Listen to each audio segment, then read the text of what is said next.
Alhamdulillah, syukurillah, masih diberikan oleh Allah kesempatan untuk kita terus belajar. Bisa habis umur kita, belum tentu habis belajar. Bahkan semakin banyak belajar, semakin tahu diri bodoh. Dan belajar itu menjadi fardu ainin, faridah setiap muslim dan muslimah. Apalagi mempelajari bagaimana kita bisa dan mampu mendekatkan diri kita kepada Allah Subhanahu wa taala. Dan kedekatan kita sama Allah harus tahu ilmunya dan cara supaya kita tidak salah langkah.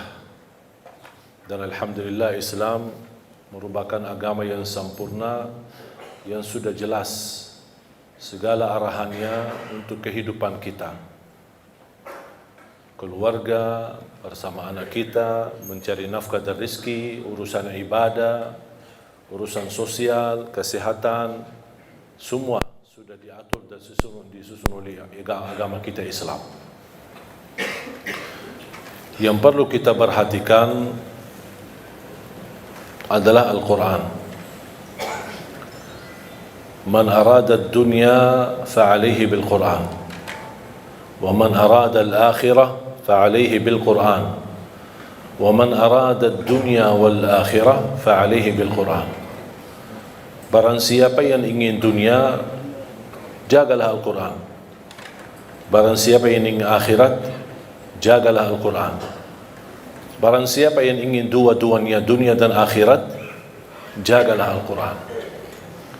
Cukup kemuliaan Al-Quran itu merupakan keberkahan bagi kita, bahkan kita termasuk orang yang mulia di sisi Allah Subhanahu wa taala. Sebagaimana bersabda Rasulullah sallallahu alaihi wasallam, khairukum man ta'allama al-Qur'ana wa 'allama. Sebaik-baik antara kamu yang mempelajari Al-Quran dan mengajarnya. Kalau anda ingin menjadi orang yang sebaik-baik yang disebut oleh Rasulullah SAW, sebaik-baik manusia, sebaik-baik antara kalian, jagalah Al-Quran. Bahkan ayat yang pertama yang Allah turunkan kepada Nabi Muhammad SAW, Iqra bismi rabbikal ladzi khalaq. Bacalah. Apa yang dibaca? Buku? Bukan. Al-Quran. Dan tidak ada kitab manapun yang kita bacanya dan kita mendapatkan setiap satu huruf 10 kebaikan selain Al-Quran. Hadis pun tidak dapat 10 kebaikan di dalam setiap satu huruf kita baca. Innamal a'malu binniyat. Tidak ada sebutan setiap satu huruf innamal a'malu binniyat kita dapat 10 kebaikan. Hadis Nabawi, hadis Qudsi, kitab apa saja tidak bisa mendapatkan selain Al-Quran. Sebagaimana bersabda Rasulullah SAW, man qara harfan min kitabillah. Barang siapa yang membaca satu huruf dari kitabullah akan mendapatkan satu kebaikan, dan satu kebaikan dilipatkan menjadi 10 kali lipat. Bismillahirrahmanirrahim, 19 huruf dari segi ucapan, tapi tertulis pahala 190. Salah satu yang menjaminkan keberkahan, rutin membaca suratul Baqarah. Dan ini menurut saya termasuk salah satu sunnah yang cukup kehilangan di tengah umat. Jarang sekali ada orang yang bisa istiqamah membaca suratul Baqarah. Padahal kalau kita baca suratul Baqarah secara rutin dan bacaan kita standar, cukup lancar. Saya tidak terlalu lancar, tapi cukup lancar, standar. InsyaAllah 1 jam kita tuntas selesai suratul Baqarah. Tapi sering kita membaca, tapi kita merasa kepanjangan. Memang suratul Baqarah surah yang paling panjang dalam Al-Quran. Tapi kenapa kita bisa merasa kepanjangan? Karena ketika kita membaca suka melihat halaman belakang. Makanya tidak baca-baca. Itu yang membuat agak keberatan. Kita sudah semangat memulai. Kita ingin meraih pahala yang begitu besar. A'udzubillahi minasyaitanirrajim. Bismillahirrahmanirrahim. Alif Lam Mim. Dzalikal kitabu la raiba fihi hudan lil muttaqin. Alladzina yu'minuna bil ghaibi wa yuqimuna as-salata wa mimma razaqnahum yunfiqun. Kita semangat membaca sambil kita melihat, oh ya, kapan habisnya? Makanya itu yang membuat kita banyak malas membaca Al-Quran, karena kita ingin mengejar habisnya. Seharusnya jangan difikirkan kapan habisnya, tapi kapan mulainya. Sejauh apapun jaraknya, kalau kita tidak berlangkah tidak bakal sampai. Dan sedekat apapun kalau kita tidak berlangkah sama sekali tidak bakal sampai. Tapi sejauh apapun langkah kita, jarak kita, tapi kalau kita berlangkah walaupun satu, insya Allah bakal sampai. Begitu juga Al-Quran. Makanya kalau kita baca, saya nasihatkan, jangan coba-coba buka halaman belakang. Jangan coba-coba pindahkan halamannya, kecuali kalau sudah selesai halaman tersebut baru pindah. Tapi jangan hanya sebatas mau melihat, jangan. Karena itu usaha dari syaitan. Syaitan mengajak kita lihat. Buat apa lihat? Ya lihat kan, mau tahu targetmu baca berapa. Oh gitu ya. Begitu kita baca, oh lumayan banyak. Datang syaitan di situ membuat kita berat. Padahal kita semangat. Tapi sifat manusia ingin menuntaskan sesuatu dengan cepat. Tidak mau lambat-lambat. Apalagi kita orang Indonesia, paling suka mudah, enak, mudah diamalkan, mudah dihafal, dan cepat diamalkan, dan insya Allah masuk surga. Itu prinsip orang Indonesia.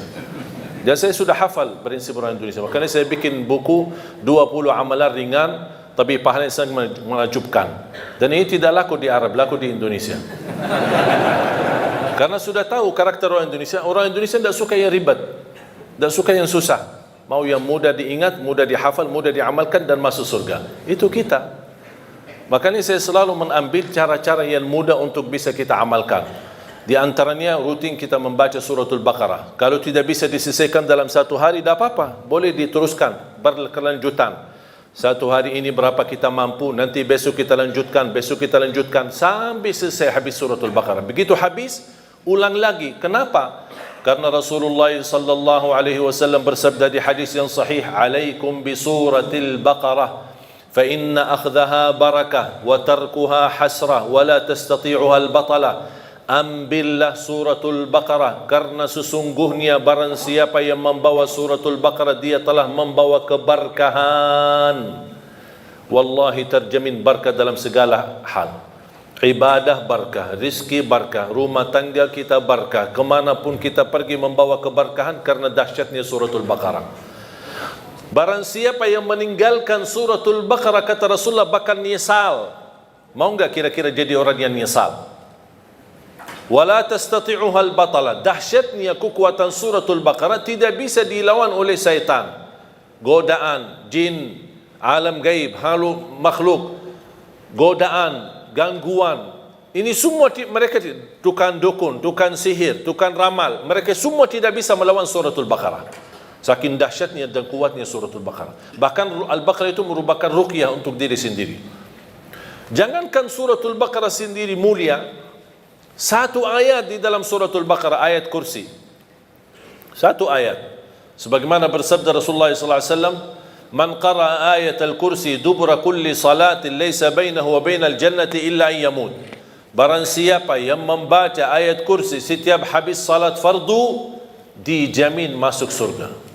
Tidak ada sesuatu yang menghalanginya kecuali menunggu mati. Coba bayangkan, cuma satu ayat jaminan masuk surga. Kalau satu ayat kursi jaminan masuk surga, kira-kira gimana suratul Baqarah? Gimana lagi 30 juz Al-Quran?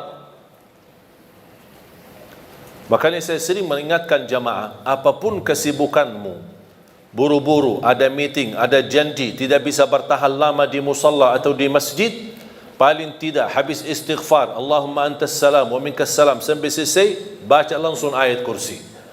Baca langsung ayat kursi. Habis itu silahkan bobar, bebas. Terus zikir-zikir habis salat gimana? Tak apa-apa, sambil jalan. Subhanallah, subhanallah, subhanallah. Naik motor, jalan kaki, naik mobil, sambil jalan. Alhamdulillah, alhamdulillah, alhamdulillah, Allahu Akbar, Allahu Akbar. Tapi jangan sampai tertinggal ayat kursi habis salat. Jaminan masuk surga. Masa tak mau masuk surga cuman karena baca ayat kursi?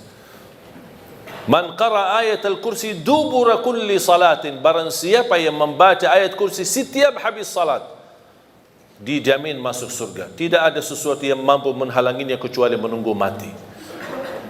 Man qara ayatul kursi 'inda an-naum kana lahu min Allahi hafidh wa la yaqrabahu syaitan. Barang siapa yang membaca ayatul kursi ketika mau tidur, akan dia termasuk dalam dijaga oleh Allah, dalam lindungan Allah, dan tidak akan didekati oleh syaitan. Jangan digoda, tidak didekati oleh syaitan. Ini berkatnya surat ayat-ayat kursi. Jamaah sekalian dimuliakan Allah Subhanahu wa taala. Banyak keberkahan dalam Al-Quran. Banyak anugerah, banyak kenikmatan. Salah satu amalan sederhana, tapi Rasulullah SAW tidak pernah tinggalkan. Sampai di saat sakratul maut, Rasulullah SAW masih mengamalkan. Walaupun secara fisik, karena menghadapi sakratul maut, Rasul tidak mampu mengangkat tangannya, dibantu oleh Siti Aisyah radhiyallahu anha mengangkat tangan Rasulullah SAW. Baca 3 qul di saat mau tidur. Dalam kondisi duduk, menghadapi kiblat, tidak menghadapi kiblat, dan kita baca. Mulai caranya seperti Rasulullah SAW mengangkat tangannya seperti mau berdoa, tapi rapat tangan, kemudian dekati dengan mulut seperti ini. Dibacakan dalamnya 3 qul, qul huwallahu ahad, al-falaq, an-nas. Selesai, tiup 3 kali. Tiup ya, bukan meludak ya. Tiup 3 kali. Baru usap badan, dari kepala sampai ujung kaki, dari depan dan belakang. Kalau belakang sesuai kemampuan, jangan maksa-maksa. Ya, sesuai kemampuan. Kemudian habis selesai, diulang lagi seperti ini. Baca qul huwallahu ahad, al-falaq, an-nas, kemudian tiup 3 kali. Kemudian usap badan, dari kepala sampai ujung kaki, sampai 3 kali. Seperti ini. Qul huwallahu ahad, al-falaq, an-nas, kemudian tiup 3 kali, kemudian usap badan. Ini amalan tidak pernah Rasul tinggalkan. Sampai di sakratul maut, sudah menghadapi kematian, datangnya malaikatul maut, Rasul sudah secara fisik tidak mampu angkat tangan, saking begitu berat sakratul maut. Siti Aisyah yang temani, Siti Aisyah mengangkat tangannya, Siti Aisyah yang mendekati tangan Rasulullah SAW dekat mulutnya Siti Aisyah. Siti Aisyah bacakan, kemudian tiup Siti Aisyah di tangan Rasulullah SAW, kemudian dia menggerakkan tangan Rasulullah SAW untuk usap badan Rasul sendiri. Kata Aisyah radhiyallahu anha, karena tangan Rasulullah jauh lebih berkah daripada tanganku, makanya Siti Aisyah menggunakan tangan Nabi Muhammad SAW.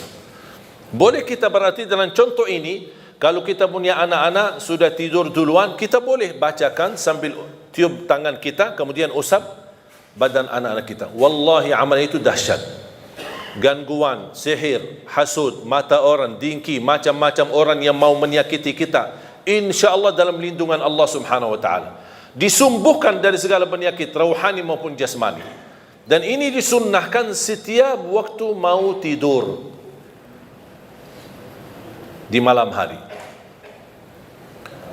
Berarti subhanallah, setiap kita ada ikatan sama Al-Quran, selalu kita akan dijaga oleh Allah Subhanahu wa taala. Bapak Ibu jamaah sekalian, tugas kita cuma satu, berkenan temani Al-Quran di dunia. Berkenan temani Al-Quran di dunia, berteman sama Al-Quran di dunia. Itu hanya tugas kita, itu aja. Tahu enggak apa yang akan dibalas oleh Al-Quran? Kalau kita berkenan berteman sama Al-Quran di dunia, Al-Quran akan balas bukan hanya satu, tapi banyak sekali. Al-Quran akan berkenan temani kita di dunia.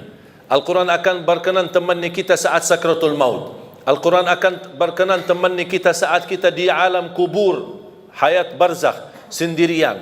Al-Quran akan temani kita saat menghadapi munkar nakir. Al-Quran akan temani kita saat dibangkitkan oleh Allah Subhanahu wa taala.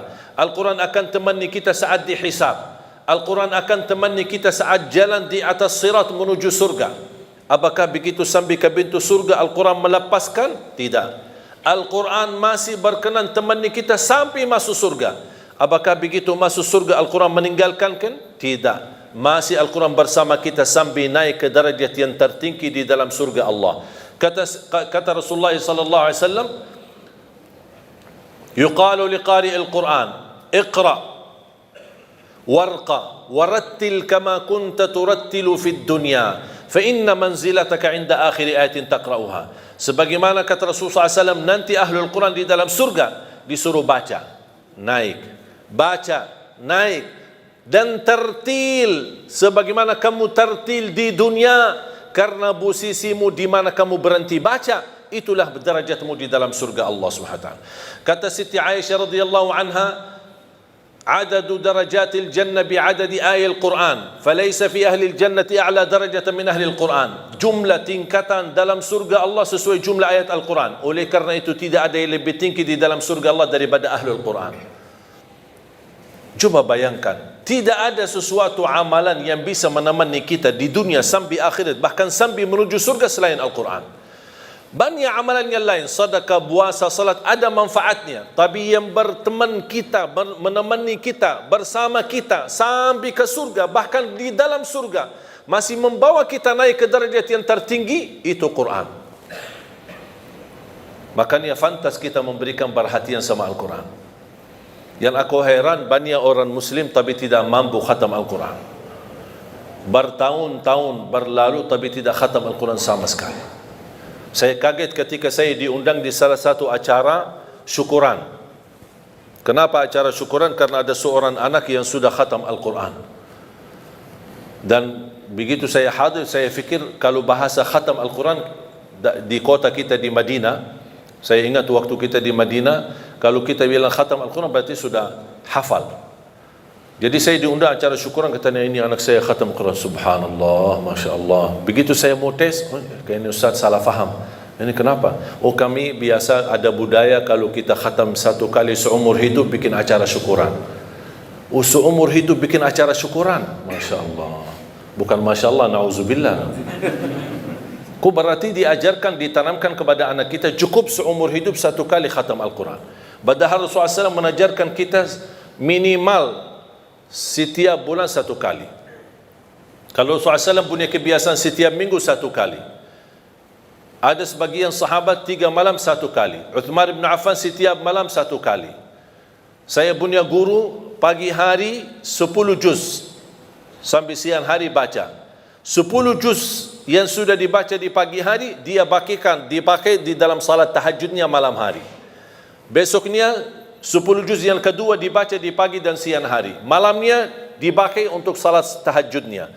Hari ketiganya 10 juz yang terakhir juga di malam hari digunakan untuk salat tahajudnya. Berarti dia dalam 3 hari khatam 2 kali. Dalam baca siang hari dan juga salat tahajud malam hari. Pertanyaan saya, Bapak Ibu sudah berapa kali khatam Quran? Ada seorang ulama ketika menghadapi sakratul maut, istrinya menangis. Kata suaminya, jangan sedih, aku sudah berhasil mengkhatam Al-Quran di rumahku sendiri 5.000 kali. Imam Syafi'i setiap Ramadan khatam 2 kali dalam setiap hari, 60 kali dalam satu Ramadan.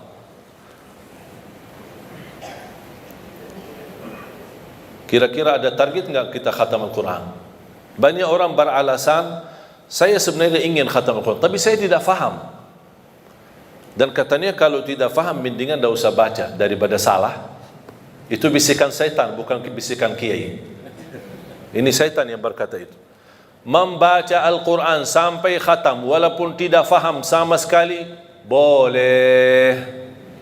Membaca Al-Quran walaupun tidak baca terjemahannya sama sekali, saya jawab, boleh. Membaca Al-Quran walaupun tidak menhayati isinya sama sekali, saya jawab, boleh. Terus gimana kalau kita baca tidak faham? Tetap dapat 10 kebaikan dari setiap satu huruf. Itu dapat. Terus kalau kita mau lebih daripada 10 kebaikan, kalau kita baca dan faham, oh lebih tinggi lagi pahalanya. Kalau kita menhayati, oh jauh lebih mulia lagi pahalanya. Kalau kita menamalkan, oh lagi jauh lebih besar mulianya di sisi Allah SWT. Kalau tidak bisa semuanya, jangan tinggalkan semuanya. Oh ternyata aku orang awam cuman bisa baca, alhamdulillah. Tidak rugi, dapat setiap satu huruf 10 kebaikan. Kira-kira mudah enggak kita khatam Al-Quran setiap bulan 1 kali? Kira-kira mudah enggak? Pak? Mudah enggak? Jangan ngantuk dulu, Pak. 1 bulan 1 kali. Bisa? Kira-kira bisa enggak? Saya kasih cara mudah. 1 hari 1 juz, 30 hari 30 juz. Coba sama-sama. 1 hari 1 juz, 30 hari 30 juz. Lagi? 1 hari 1 juz, 30 hari 30 juz. Lagi? 1 hari 1 juz, 30 hari 30 juz. enteng kan? Enteng banget. Pakai banget lagi. Mudah sekali. Tidak sulit. Tahu enggak Bapak Ibu kita butuh berapa lama untuk khatam 1 kali? Pernah enggak Anda coba? Saya pernah coba. Pakai HP dan timer. Habis subuh saya baca dari Al-Baqarah, Al-Fatihah, Al-Baqarah dan seterusnya sampai zuhur. Tiba waktu zuhur saya off timer. Salat zuhur, habis zuhur on timer, lanjut. Sampai asar, off timer. Salat asar, habis asar on timer, saya lanjut. Kira-kira saya butuh berapa lama khatam 30 juz? Tahu enggak hasil hitungan timer berapa? 10 jam tamat 30 juz. 10 jam tamat 30 juz. Sedangkan masih ada banyak orang 24 jam tidak bisa 1 juz. Malu enggak kita? 10 jam cukup khatam 30 juz. Ada banyak orang 24 jam tidak mampu 1 juz. Alasannya sibuk, belum ada waktu. Saya pernah praktik. Yang menjadi masalah sebenarnya terganggu dengan HP. Menurut saya ini HP musibah akhir zaman. Bisa digunakan kebaikan, bisa menantarkan ke surga, bisa juga menantarkan ke neraka. Tinggal kita milih. Saya menemukan dan terbukti secara nyata HP ini mengganggu.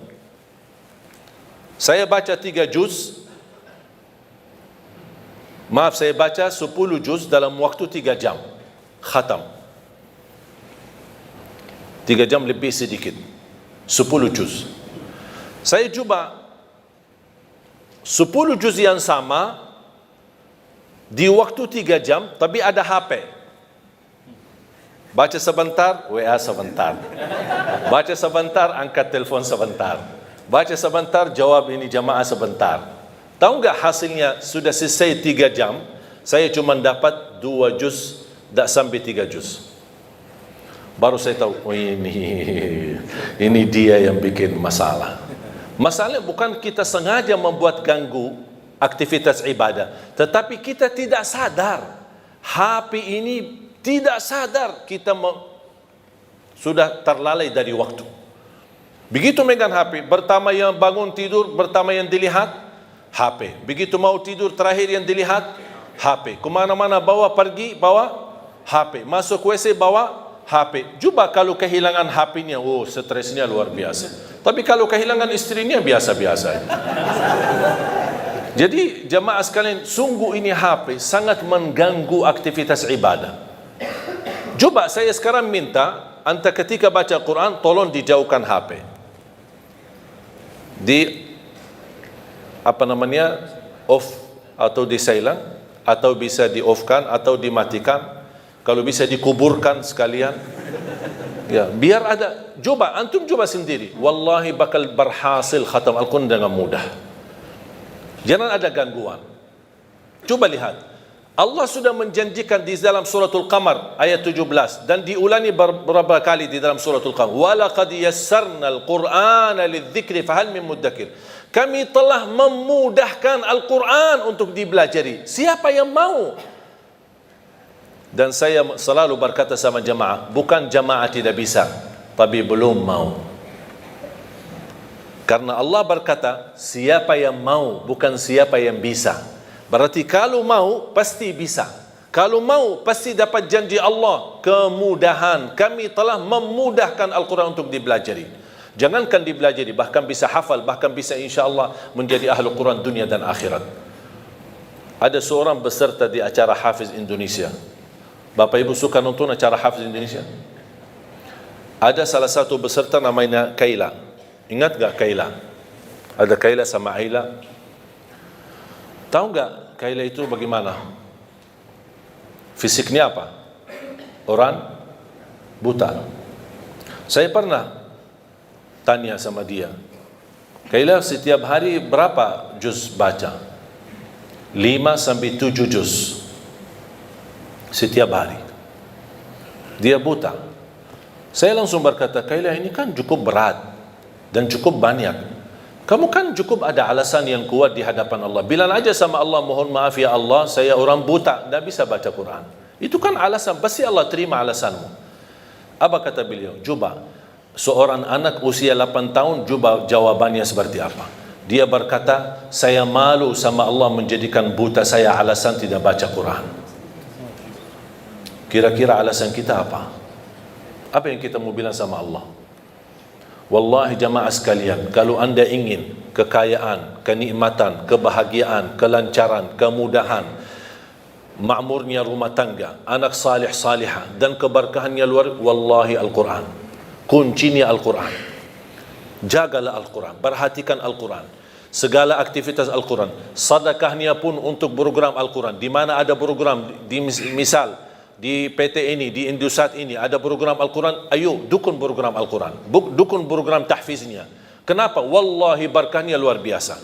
Dan segala aktivitas program Al-Quran di sini atau dimanapun yang anda dukun, yang anda sedekahin, yang anda nafkahin, yang anda bina dan pimpin, insyaAllah keberkahannya menalir sampai hari kiamat. Walaupun kita meninggal dunia, selama program ini masih jalan, anak-anak masih ngaji, Allah berikan pahalanya sampai hari kiamat. Coba bayangkan karunia Allah Subhanahu wa taala.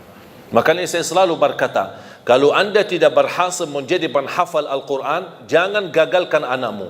Kalau itu pun tidak berhasil, jangan gagalkan hartamu membina program Al-Quran.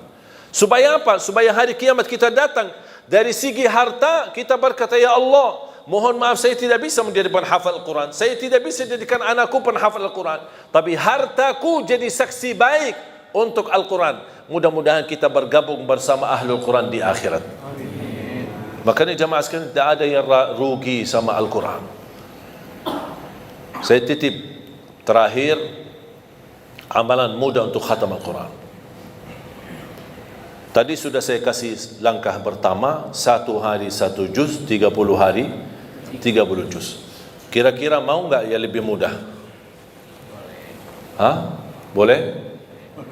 Ya. Kalau orang Indonesia ditawarkan, pasti mau. Selama masih ada yang lebih mudah, boleh. Saya kasih yang lebih mudah. Setiap waktu salat, kan ada salat 5 waktu kan? Setiap waktu salat baca 4 halaman. 4 halaman saja. 4 halaman berarti berapa lembar? 2. 4 halaman subuh, 4 halaman zuhur, 4 halaman asar, 4 halaman maghrib, 4 halaman isya. 4 halaman kali 5 berapa? 20. Quran seperti Quran Madinah atau seperti Quran Syamil, dan sudah banyak di Indonesia yang sama bentuknya sama seperti yang di Arab, itu sudah diratakan setiap 1 juz 20 halaman. Berarti kalau setiap salat 4 halaman anda sudah khatam, habis isya sudah khatam 1 juz. Jadi membaca 1 juz tidak harus sekaligus, bisa dibagi-bagi. Kira-kira cocok? Siap? Atau masih berat 4 halaman? Hah? Kira-kira masih mau lebih mudah lagi? Masih? Akan masih. Mau kan? Saya kasih lebih mudah lagi. 2 halaman sebelum salat, 2 halaman sesudah salat. Cocok? Apa 2 halaman datang?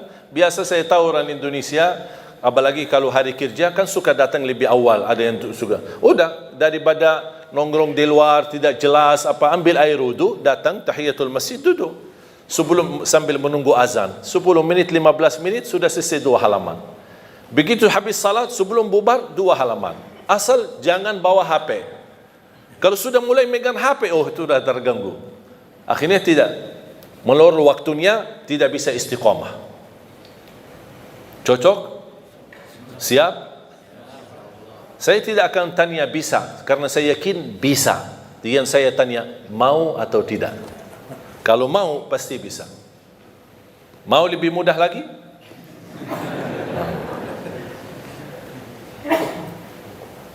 Cara yang terakhir saya kasih 2 halaman sebelum salat, 2 halaman sesudah salat. Itu termasuk cara yang termudah bagi orang yang paling malas.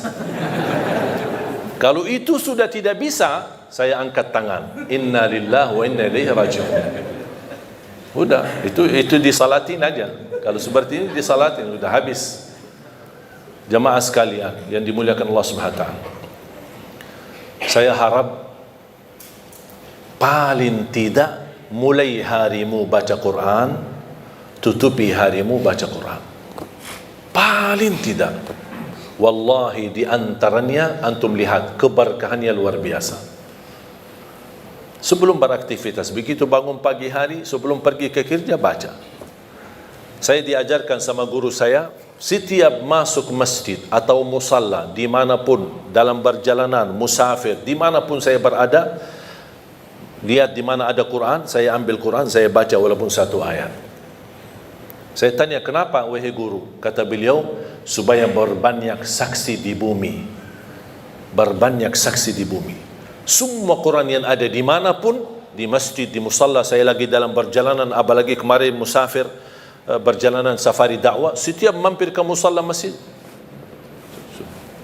ambil berapa Quran, depan, belakang, terus masjid musalla yang lain. Kenapa? Untuk berbanyak saksi, walaupun 1 ayat. Dan lihat bagaimana semakin baik hubungan kita sama Al-Quran, semakin banyak kemudahan yang Allah berikan. Terutama suratul Baqarah. Bahkan kalau bisa, rutinkan bacaan suratul Baqarah dalam rumahmu. Karena Rasulullah SAW menjaminkan rumah yang dibacakan dalamnya suratul Baqarah tidak akan didekati oleh syaitan. Bahkan syaitan bakal kabur, lari dari rumah yang ada, yang dibacakan suratul Baqarah. Al-baitul ladzi tuqra'u fihi suratul Baqarah yafirru syaitanu minh, atau yanfiru syaitanu minh. Rumah yang di dalamnya dibacakan suratul Baqarah, syaitan bakal kabur. Apapun masalah dalam rumah tangga, yakini karena banyak syaitan. Bagaimana bisa mengganti syaitan dihadiri oleh malaikat, syaitan diusir dan malaikat yang hadir? Baca suratul Baqarah dalam rumah kita. Itu dirutinkan. Dan suratul Baqarah sendiri akan menjadi naungan nanti di hari kiamat. Suratul Baqarah menjadi naungan. Allah jadikan awan di hari kiamat untuk melindungi semua orang-orang yang mencintai suratul Baqarah di dunia. Sungguh Al-Baqarah luar biasa. Mudah-mudahan Al-Baqarah ini dan suratul Quran, ayat Al-Kursi dan surah-surah Al-Quran membawa keberkahan bagi kita semua. Mudah-mudahan saya doakan semoga jemaah semua yang hadir menjadi ahlul Quran, penghafal Al-Quran, berakhlak-akhlakul Quran, para pencinta Al-Quran, dan bersama keluarga menjadi keluarga dan keturunan penghafal Al-Quran. Yang besok anak-anak kita yang menghadiahkan mahkota untuk orang tuanya, yang bisa mengangkat dan membawa syafaat untuk kita semua Al-Quran. Amin ya rabbal alamin. Semoga bisa berikan bermanfaat. Semoga semua yang hadir bisa semangat istiqamah membaca Al-Quran, dirutinkan walaupun sedikit demi sedikit, tetapi istiqamah jauh lebih banyak daripada terputus. Mudah-mudahan kita mampu istiqamah walaupun minimal. Mulai harimu baca Quran, tutupi harimu dengan membaca Al-Quran. Barang siapa yang ingin bicara sama Allah, jagalah salat. Barang siapa yang ingin mendengar Allah berbicara, jagalah Al-Quran. Semoga bermanfaat. Kurang lebihnya mohon maaf. Wabillahi taufiq wal hidayah. Wa sallallahu ala sayyidina wa nabiyina Muhammad wa ala alihi wa sahbihi wa baraka wa sallam. Walhamdulillahi rabbil alamin.